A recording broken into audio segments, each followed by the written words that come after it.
Hi, I'm Scott Jensen, former Assembly Speaker, And I'm Chuck Chvala, former Senate Majority Leader. and we're the Insiders. This week, we're focused on the governor's budget and budget address. Chuck, how did you think Governor Evers did? Is it a good budget for a reelection campaign? I think it is. I think it touched on a lot of important themes. And I think there are actually a number of things that will probably get through the legislature, in spite of the fact that Republicans want to give the governor no wins. Things like broadband for rural Wisconsin, that's something that's become readily apparent in COVID. I think rural Wisconsin could take a great leap forward. I think it's going to be hard for Republicans to be against that because they have a lot of membership in the rural areas of the state. I think it's great for the state. There's $200 million there. And a very ambitious budget for K-12 education and for the university. Education has always been a hallmark of the greatness of Wisconsin. We're falling behind on that. And you hope that maybe the legislature will see that because it is important. Fixing the unemployment compensation system needs to be done. There literally have to be hardware and software fixes to that. There need to be more people in there. So he's done a lot of things that are great. I think education is always the understated and long-term thing that needs to be addressed, but things that will be very quick, like broadband, that'll have a major impact on the state. And there are a lot of other areas as well. Taking the federal healthcare money, this is going to cost us $600 million over the course of 2 years if we don't do it. How can the legislature say no to that? So we'll see. And I certainly expect that there will be a lot of cuts made by the Republicans. But I think it's a great budget and a great budget for the vision for Governor Evers for the next reelection. Wow. First, with regards to the budget address itself, I mean, I thought it was poorly written and badly delivered. Honestly, it was really one of the worst I've seen. With regards to the actual substance of the budget, I just don't think it's particularly serious. I mean, we have a situation in Wisconsin where we have a huge state budget surplus. We have a record rainy day fund. We have billions of dollars coming more from the federal government, and the governor says we have to raise taxes by $1 billion. The only reason for that is so he can afford his entire progressive wish list. He said he wants to work with the Republican legislature, but then his idea of cooperation is to say, now you need to give up all of your signature accomplishments of the last decade and then add in my progressive agenda. And then I think we can probably work together on this budget. So I wasn't really impressed with it. I know he's still talking to his base, which is unusual for an incumbent in their third year. Usually you're reaching out, trying to broaden your support. I think the items that you mentioned are the items that do broaden his support, but there's so much in that budget that is aimed at just making the progressive left happy.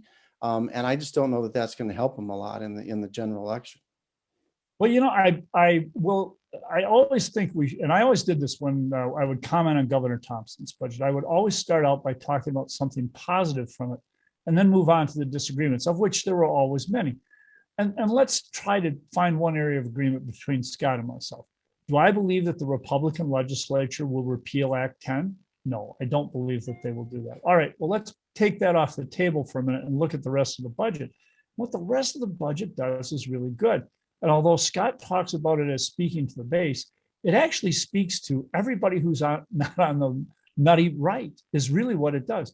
Don't you think that most people in this state want more money in K-12 education, in rural areas in particular? Don't they want adequate funding for special ed so that they don't have to gut the programs to the rest of their kids? Yeah, but we have $1 billion surplus. You can use that $1 billion surplus for education. You don't have to go out and raise taxes. And you know what? If you want to do that, that's great. And then let's take the money that's just sitting there on the table for the taking, and that is the federal healthcare money. What is the excuse? This is a good question, Scott, because I don't understand, other than an ideological thing, which makes no sense to the average taxpayer in Wisconsin. Answer me this. Why are we not taking $300 and some million per year available to us in federal healthcare money? They used to say, well, it's going to be taken away later. It's clearly never going to be taken away. So what is the reason that the Republicans say it's not a tax increase? We can just take the money, dump it right into K-12 education, or if the Republicans prefer some kind of a tax cut. Why are the Republicans still against it? I'm mystified. Tell me.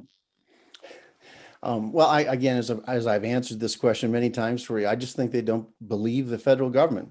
Perhaps they've kept their promise so far, but they just don't think that they're going to be able to trust them in the future. And this federal government has been printing money like crazy. Someday they're going to run out of money. that they just can't keep shoveling all that money down to the So state. the other states will have it and we won't. Nobody in Wisconsin, if they knew about this, if you could sit down in a room. We have a better healthcare system than almost every other state in the country. We have fewer people.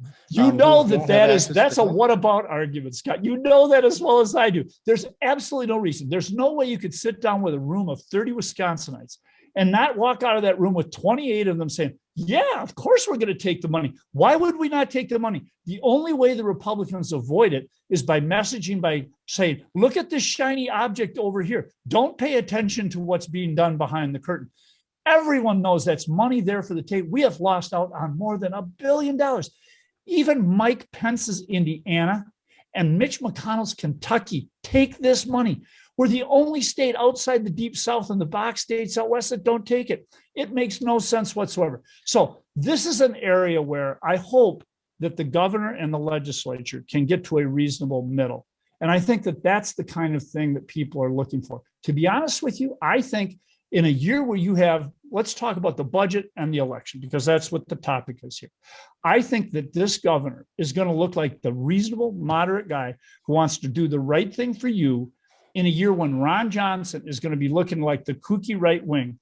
And I think it's going to be very hard for a Republican to cobble together a reason why this guy shouldn't be reelected when he has the interests of all of our citizens at heart, including those rural people who may not vote for him in large numbers, but for whom he knows this is the right thing to do. I think it's a great budget.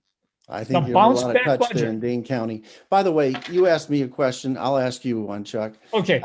So, you know, there are 3 centers named at the University of Wisconsin-Madison after governors of this state: the La Follette School, the Gaylord Nelson Institute, and the Tommy Thompson Center. So how do you think Governor Evers dealt with that in a bipartisan fashion in the budget? He's zeroed out the funding for the Thompsons. He knows that Governor Thompson is going to be taken care of. I wouldn't bet against Governor Thompson on this one in a second, in a heartbeat. You know that as well as I do. Just being petty. That's not helping. No, I'll tell you what. Let's be honest here, Scott. As much as you and I both respect Governor Thompson, how many governors have these things done for them when they're alive? When was the La Follette Institute started? When was the Gaylord Nelson Institute started? You know, let's face it. Usually this doesn't happen until after someone has left the scene entirely. And Governor Thompson is far from leaving the scene, as we both know. He is out there and one of the most active citizens, and what he's doing at the UW, you know that as well as I do. So yes, Governor Evers is taking a little bit of a different tack on that, but the fundamentals of this budget, and by the way, that University of Wisconsin, which Governor Thompson is running right now, Governor Evers added even more money than they requested. And why? Because not enough to fund the Thompson Center. So, pardon? Just not enough to fund the Thompson Center. $190 million more, but somehow we had to make a cut there. I just don't think that helps them at all. But whatever, we're going to get a lot of chances to talk about the budget coming up. This will be the topic in Wisconsin politics for the next several months. We'll see you next time.